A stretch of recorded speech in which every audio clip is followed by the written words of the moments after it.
Welcome to the Mojo Market Report. Here's your hosts, Dave Sturchio and Chris Gueci. Good morning, everybody. Welcome to another episode of the Mojo Market Report right here on a Wednesday hump day. We're halfway through the week. It is Wednesday, right? Yeah. Okay. Just making sure. As if I know. I said yes. Super Yeah, you confident. did. You were very confident. Yeah. I don't Wednesday. know about that. No, it is. It is. It's definitely Wednesday. We're is. halfway through the week already. A lot to get into today because clearly we talked about the quarterbacks yesterday with the NFC title and AFC title game, and all of a sudden Vegas is starting to play tricks on the point spread. So now, do you have any hope in a Chad Henne? I think Mahomes is out. You think Mahomes doesn't play? I think Mahomes doesn't play. There's no way the Chiefs are getting a point at home if Mahomes is he's playing. hobbled. He's very hobbled. This takes out guys for weeks. High ankle sprain isn't something that you could tape up traditionally. Typically, it's... Didn't T.O. do it? T.O. broke his leg. And played. But it was 7 weeks later. You know, Was it? There was a healing process. I believe he may have had surgery after the season. But either way, T.O. is very different than anybody else that's ever come along in terms of he's built recovery different. and things like that. This happened 5 days ago. Yeah. I've sprained my ankle, and it wasn't a high ankle sprain. And I'll tell you this. There is a 0% chance that I was going to be able to go out and play in an AFC championship that following weekend. Oh, well, They did it. We had a good backup now. Of course, I wasn't a quarterback, so I understand that there's maybe some other tricks of the trade that they may be able to put together, but a high ankle sprain is a high ankle sprain. They're going to shoot him up with the good stuff, man. I can't see it. You can't see Patrick Mahomes starting in the AFC Championship game? I could see it. I've seen it. This will be the 5th time if he does, so it's definitely something that I could picture. Do you know he's been in the AFC title game every year? He's been a starting quarterback? Yes. Is that nuts? I just can't picture him crazy. playing on a high ankle sprain, or anyone for that matter, 5-7 days out. Cooper Kupp I mean, if had anybody surgery. can throw the ball without his legs, it's Mahomes, right? I mean, he's the kind of guy that could just kind of do whatever. He's a Houdini. I mean, he's not going to extend any plays, but it's going to be interesting, man. It takes a lot. It takes a lot. Yeah, I just know that Vegas. It'll be interesting. Vegas already has the Chiefs underdogs at home in the Chiefs' kingdom, so it's weird. Dave Sturchio alongside Chris Gueci, A5, Anthony behind the Glass Hair Chop Studios. Yeah. My apologies for my voice. In my head, it's internally It's a little bit. Yeah, it's a horse one. Yeah, it's winter. You know, that comes with the territory. It's a horse. It's a horse one. It's a horse. His voice We got a lot to do and get into today because we're going to dive into the running backs of the NFL playoffs and touch on a couple of these guys that are going to be on the move. Clearly, when the season's over, it'll be a lot easier to do, free agency and all that stuff. But there is a couple names that you really want to keep your eye on, especially if you're an investor in Mojo with these guys. But to start off, we start off with the Bengals and the Chiefs. Obviously, AFC Championship game, we were just talking about it. Now, all of a sudden, all eyes and all pressure turns to a guy like Isaiah Pacheco and Jerick McKinnon. All of a sudden, they're going to be required to do a hell of a lot more if Mahomes doesn't go. Yeah, I mean, if you look at what Pacheco was able to do in the one drive that Mahomes was out, it was the Isaiah Pacheco show. I know that game planning around they don't know for a fact. They're not going to know until game time because obviously the Chiefs are going to keep. They're going to keep that close to vest the entire time. But I feel like there's an underlying sense that he ain't going to practice. He doesn't all week. go. There's no questions there. Pacheco, with them knowing that they're going to be running the football a lot, or are they going to be assuming that they're going to run the football a lot? I think the Chiefs have weapons, but the Chiefs' weapons are all elevated by the fact that Pat Mahomes is on the field. Yeah. You know, Juju, these guys, like they're having good seasons, but nobody's really the one guy outside of Kelsey that you have to focus in on. I think it makes them very one-dimensional in the sense that they're not a running team. It's hard for me to just out of nowhere say, you know what, against a team that's been really good against the run this season, that they're going to be able to just change their philosophy and say, hey, Chad Henne's my age, maybe even older than me at this point. I mean, he's been around. I feel like Chad Henne was like starting when Tom Brady was there. Tom Brady took over for Chad Henne. I know that's not true. I think it was like Elvis Gerback or something. Wow, now you're really going back. But point being is that I don't like the. He's 37. He's my age, not yours. I don't like the Chiefs running backs in 15 seasons in the NFL. in this game because the Bengals have been good against the run. Pick your poison because the Chiefs have had two guys that have played well this year and gone up in the Mojo market. Yeah, absolutely. Jerick McKinnon isn't the guy that's going to get the ball 20 times out of the backfield handoff-wise, but he does do a lot out of the backfield catching the ball. I just think it's all mixing in this one. The Chiefs, Maybe they're not going to play run, keep away because Mahomes is out, if he is out. But I think the Bengals are just that team that they're going to be able to impose their will. The front four, I guess, makes it a little bit more difficult. But I think the Bengals might roll. I really do. A lot of people are starting to lean that way, in which even if Mahomes goes and he's hobbled, there was people picking the Bengals before Mahomes got hurt. You know what I'm saying? Like I was. People, you got him going to the Super Bowl. But yeah, it's unfortunate for the Chiefs now because, and I was thinking about this on the way in. I know this is a dumb thought, but obviously, like I'm a Cowboys guy, and I'm with the all over the Cowboys Twitter. You play 17 games to get to a playoff and lose, and it's over. Like I know it's the dumbest thing to say because it's obvious, but like look at the Chiefs dominate. Like Mahomes throws for 5,000 yards, over 40 touchdowns, and it's gonna be up in smoke because the guy rolled his ankle, bro. It's insane. The Packers were 15-1. They had the best offense that I've ever seen on any What year was field. this? The year after they won the Super Bowl. 2012? Rodgers won MVP. No, it was 2011. Oh, so 2010 they won. It was the year the Giants won. Oh yeah, okay. Giants took it out twice. That's right. So by halftime, Giants took out Rodgers. Yeah, Hakeem Nicks had caught a Hail Mary as time expired before half, and it just remember it was It's like just this crazy game how isn't fast- going well.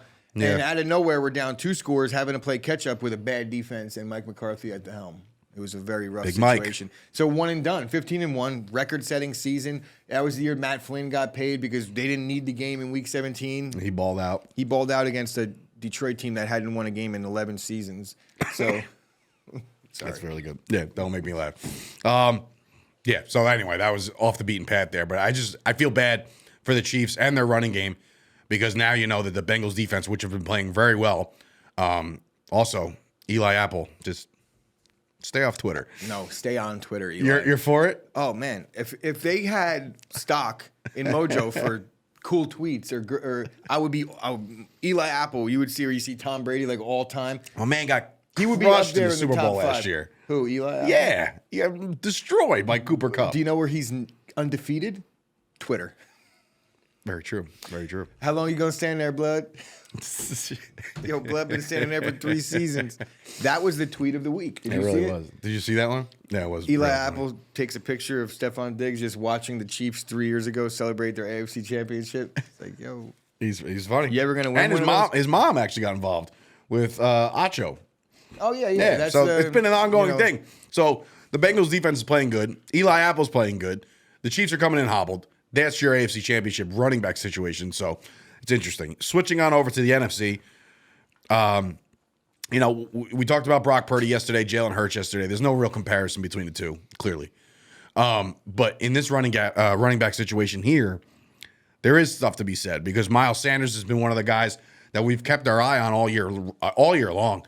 And we're wondering, what's it going to take for him to move up a little bit?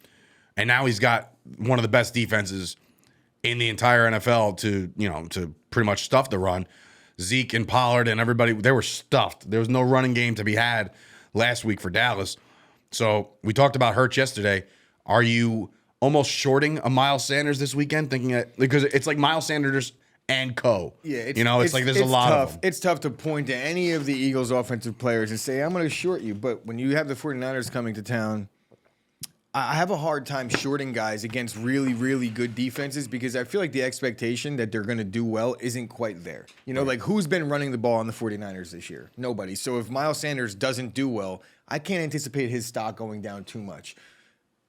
Conversely, he's done really well this year and it hasn't gone up too much. So I'm really kind of confused as to how to approach the Miles Sanders thing. But because he's done so well and he hasn't really gotten any of the credit, he's playing behind a really good offensive line. I think he may be in his walk year too. Miles Sanders? Yeah, which is kind of interesting because we're going to talk about that too. So that's interesting. Because the Eagles are in a position where they have some good running backs. They have a good offensive line. I don't know that Miles Sanders sticks around. He is an unrestricted free agent after this season. I can't imagine they're going to tag him. So Miles Sanders is going to be available in the market, right? That's interesting. Not only in our market, but the free agent market as well. Wow. It could be his Maybe last Dallas. game as an Eagle behind this great offensive line. He has had a great season, but his stock hasn't translated. So he's a second round pick, so that's why I'm not going to go. He wasn't able to get I'm that gonna- fifth year option. I'm just going to avoid him altogether because we don't know his future. He could end up in a good situation, but he could end up in a worse situation. He could end up back in Philly. I doubt that. I doubt they're going to pay a guy, especially if they have more success this season,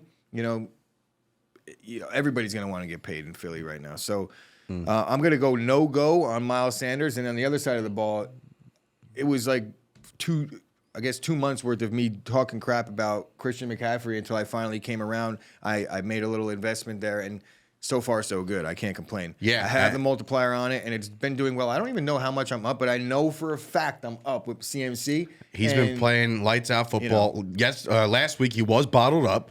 He did score, but like overall, his yardage wasn't all that great. In come Philly on the road. There's now Brock Purdy had 2 road games.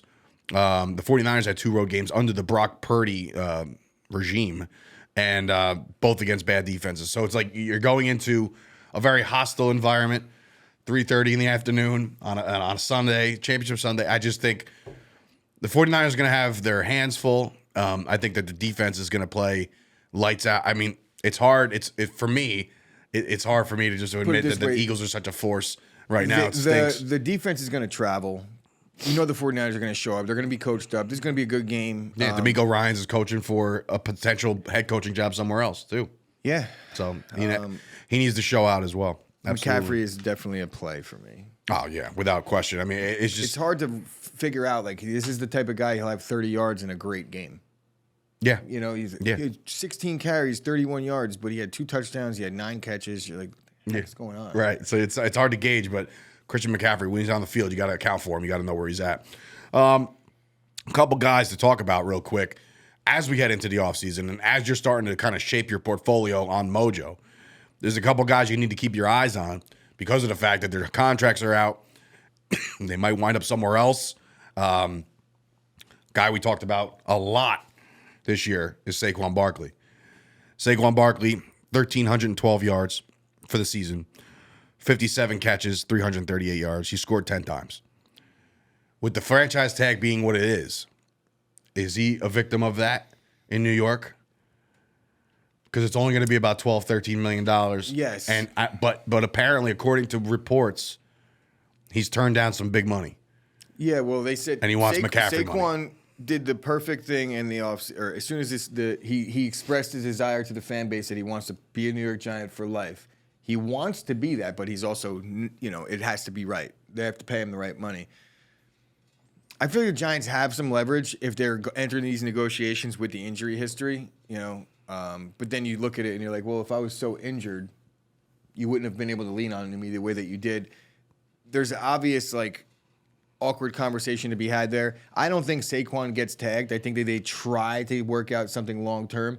And if they do tag Saquon, I don't think he plays in New York on the tag. I think he gets traded.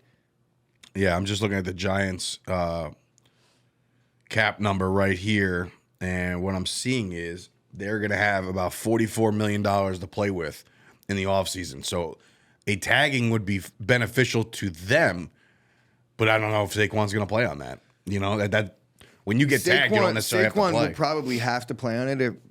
There's really not much.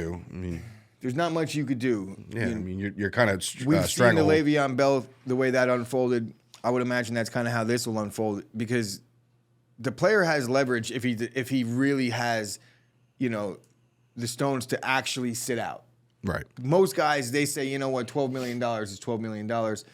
This really stinks because, I might affect my future, this and that, but I know for a fact if I don't play, I'm out this 12 mil. That's true. And that's $12 million we're talking about. So we talk about like these pro athletes, like we're counting and spending their money like it's ours, and like, oh, how could you're rich already. All that stuff is not, it's like, give me a break there.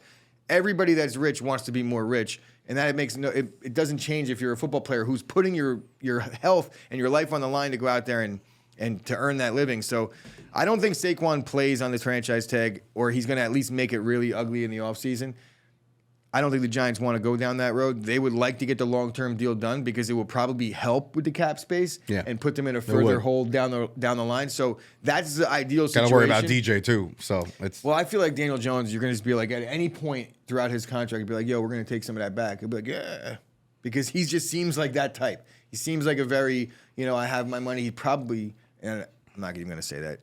He probably comes from money, right? Okay. Realistically, I don't think went to Duke. I don't think that he's in a situation where he's like, oh, money all of a sudden, I need it all. Right. But again, I'm not counting anybody else's money. Yeah. It just seems like Daniel Jones is that type of guy where he'll have no issue taking like the deal he deserves Correct. instead of being an overpay. Another Are we guy. shorting him? Oh, we're not doing that right now. Not right now. Not Daniel Jones. Not right now. Josh Jacobs is another guy that I wanted to bring up because of the fact that he had himself a hell of a year. 1,653 yards. Did he win the rushing title? He did. So you want to talk about getting a payday. You know, Vegas right now sitting there with, you know, not the greatest as I look at, $22 million in space heading into next year. You can't just drop it all on Josh Jacobs. Well, There's a good chance. Derek Carr's gone. That's true, but he's not off the books yet, so that'll that's that'll gonna increase alleviate a dramatically. lot. I think he's earned a payday. I think he's going to stick around in Vegas. I think he's gonna get like a team friendly money and he's gonna sign it. Yeah, I think Jacobs is a different breed when it comes to he's like a Daniel Jones type. Just like, yeah, you know. And the Everybody's crazy just part good is, with money. Like, I don't need this. I think Jacobs could probably get a bigger deal if he was to go elsewhere. But I think he's expressed his desire to stay a Raider. And not only that, he did like the anti what you'd ever want your player to do if you're an agent. And he said, like, yeah, I'll take less money to stay. yeah. Zeke just did that too. Well, Zeke's not coming off a rushing title. That's very true. That is very true.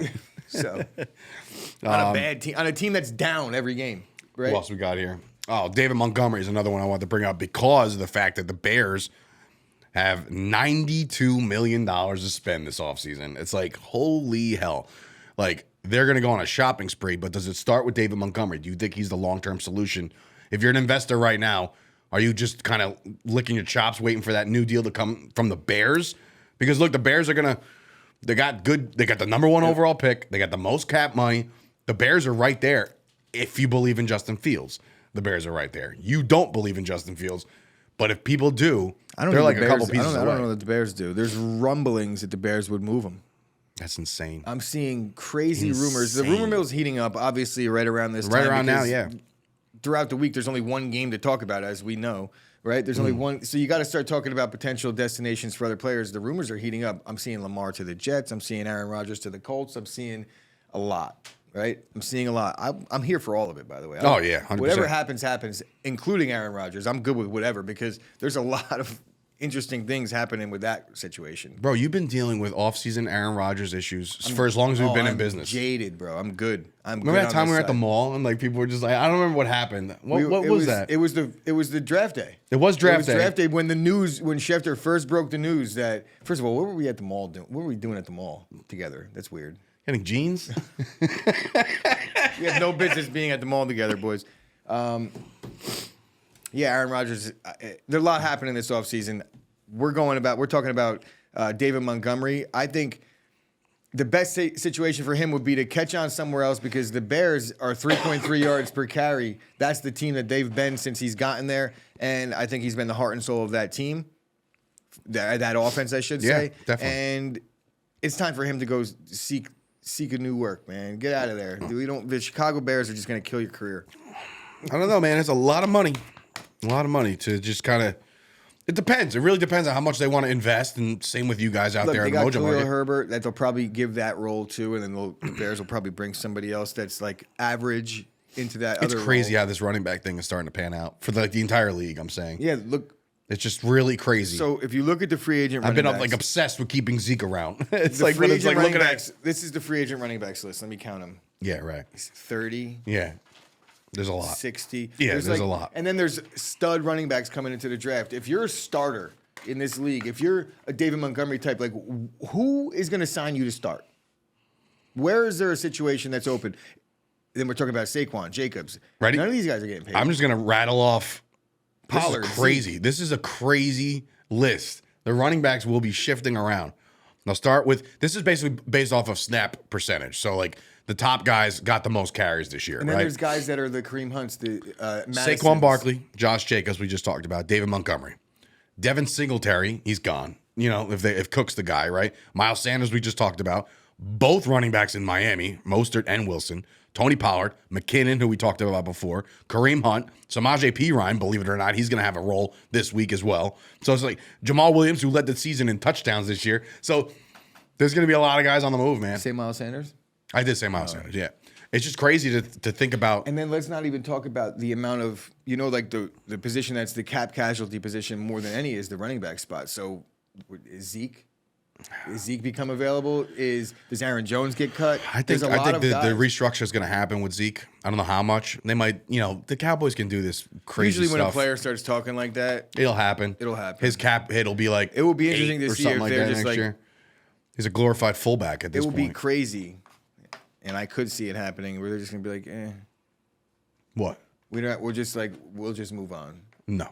I don't think so. The Cowboys like to keep players. They do. They as overstate as they're well. I mean, they signed back Jason Witten when they didn't need to. You know what I mean? Like they like to keep these marketable jersey they still have sales. Mike McCarthy as their coach. You're right. I don't know. It'll be interesting. But there also stuff we'll be talking about throughout the course of the next weeks is coaching vacancies and coaching on the move. Dan Quinn interviewing with Arizona was like literally flown overnight to go do that. Kellen Moore, he's got an interview with Carolina. So the Cowboys all of a sudden could be in a position where they don't have any coordinators at all. So it's interesting. What will be more interesting is tomorrow's show because there's a lot of receivers to talk about in this, obviously the last 2 games of the year as far as the AFC and NFC title game. We'll get into some of those free agents on the move as well. And then Friday, we'll put a bow on this thing and preview the game as a whole. It is here. It is time. It is the NFC and AFC championship games. We're pumped about it. Again, my apologies for my horrible voice today. Raspy. You know what's funny? Like, I woke up this morning and I'm like, I started to talk and I was like, I don't have any voice. And I was like, well, that's scary. Think about that. Like, take everything else. Just don't take my voice. This is what got me here. It got me to the dance. That and this, So, anyway, follow us on social media. He's like, yeah, no, it didn't. That definitely wasn't the cause. Follow us on social media on TikTok, Instagram, and Twitter at Mojo, Mojo. Easy to find us. And, of course, on the Discord, daily conversations to be had. Obviously, who you're going short on, who you're going long on, all that stuff. It's all there on the Discord. Head on over to mojo.com for all the latest information about your stocks, your portfolios, the rules, the how to play, why to play, new features. Everything they got is over at mojo.com. And, of course, the app. You got to download the app. It's available on iTunes and Google Play, so Androids and iPhone users both can get involved. So do that right now because we're trying to make you some money. All your fantasy seasons are over. It's time to make some money on the Mojo Market. So for Dave Sturchio, Chris Gueci, this has been another episode of the Mojo Market Report. We'll be back here tomorrow with some wide receivers heading on into NFC and AFC Championship Sunday. Go Yankees. There you go.